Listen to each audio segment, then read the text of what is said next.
இல்ல உங்க 2 பேத்துல யாரு முடிவு பண்ணுவா? எனக்கு எல்லாமே இவ தான் முடிவு பண்ணும். ஆஹா, நான் கல்யாணம் எனக்கு புரியல எனக்கு. இவர் இருங்க. இப்படிதான் பேசுவாரா இல்ல இப்ப கேமரா இருக்குன்னு பேசுறாரா? அப்படிலாம் இல்ல. கல்யாணம் ஆனதுக்கு அப்புறம் என்னோட பொறுப்பு எல்லாமே இவட்ட தான் குடுத்துட்டேன். நான் பண்ற பிசினஸும் இவ தான் பாத்துக்கிறா. ஆ. நான் பண்ற செலவு எல்லாமே இவளுக்கு எல்லாமே தெரியும். பாப்பா பொறந்தாலும் இவ தான் பாத்துக்க போறா. நானும் பாத்துப்பேன்.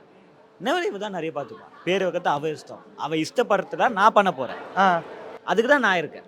ஓகே. அதனால அவ ஆசைப்படுறது எல்லாமே நான் பண்ணிப்பேன். வேற லெவலா இருக்காரே. எல்லாமே உங்க முடிவு தானா வீட்ல? ஆமா. என்ன கேட்காம எதுவும் பண்ண மாட்டாங்க. உங்கள கேட்காம எதுவும் பண்ண மாட்டாரு. இவங்க வரதுக்கு முன்னாடி நீங்க யார கேட்டு எல்லாம் பண்ணிட்டு இருந்தீங்க? லவ் பண்றதுக்கு முன்னாடி நானா டெசிஷன் எடுத்தேன். நீங்களா தான் டெசிஷன் எடுக்க. Love- மொத்தத்துல உங்க அம்மா கிட்ட நீங்க கேட்கறதே கிடையாது எதுவுமே. ஆ? எங்க இருக்காங்க அவங்க? அங்கதான் பாத்துட்டு இருக்காங்களா? ஓகே. ஏதாவது சொல்லுவாங்களா வீட்ல? லவ் பண்றதுக்கு முன்னாடி சின்ன வயசுல அப்போ. ஆ. அதுக்கப்புறம் தான் காலேஜ் போனேன். இவங்க வந்ததுல இருந்து இவங்கள்ட்ட கேட்டதா எல்லாமே இவங்ககிட்ட பண்ணிட்டு கேட்டேன். நாம அப்போ வரையும் வந்து அதுவும் கேட்க மாட்டேன். பையனாலே எல்லாரும் அப்படிதானே இருப்பாங்க. ஓகே. அதனால கேட்க மாட்டேன். இவங்க வந்ததுலேருந்து லவ் பண்ணதுலேருந்து ஒரு 6 இயர்ஸா இவங்ககிட்ட சொல்லுவேன். இவங்க தப்பா சொன்னா நம்ம இந்த மாதிரி பண்ணிக்கலாம் மாத்திப்பேன். ஓகே கரெக்டா சொன்னா இதாக எடுத்துப்பேன். இப்போ அவங்க கரெக்டா அவங்களும் மெச்சூரிட்டி நானும் மெச்சூரிட்டி ஆயிட்டேன்.